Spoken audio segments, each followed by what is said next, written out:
Assalamualaikum warahmatullahi wabarakatuh. My name is Anzelia. NPM 2341136.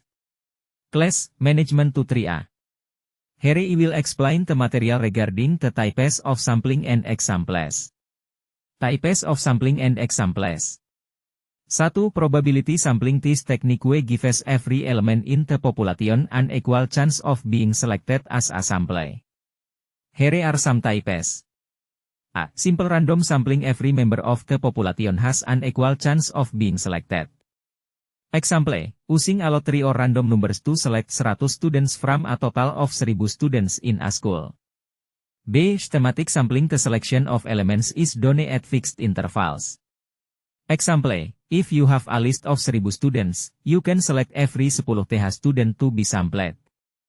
C. Stratified sampling. The population is divided into subgroups, strata, based on certain characteristic, and samples are taken from each stratum.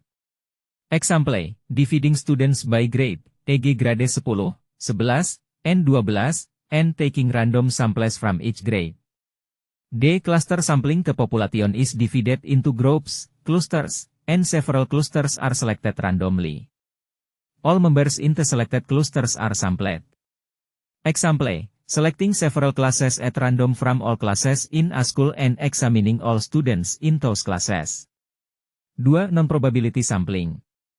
This technique does not give every element in the population an equal chance of being selected.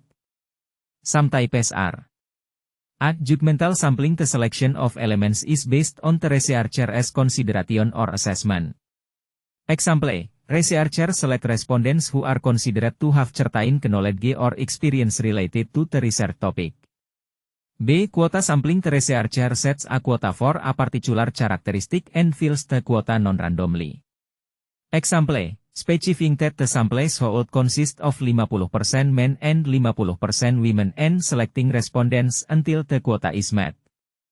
C. Convenience sampling. Taking a sample from the most easily accessible elements without regard to the characteristic of the population. Example, using friends or coworkers as respondents because they are easy to reach. D. Snowball sampling. Starting with a few respondents, who then recommend other respondents. Example, researching a specific population that is difficult to reach, such as drug users, where initial respondents recommend other individuals to be interviewed. Choosing the right sampling technique is essential in research to ensure that the results are accurate and reliable. Probability sampling is usually preferred because it provides more representative results, while non-probability sampling is useful in certain situations, especially when the population is difficult to access. By understanding the different types of sampling and their examples, researchers can make better decisions in designing their studies. That's all my explanation. Wassalamualaikum warahmatullahi wabarakatuh.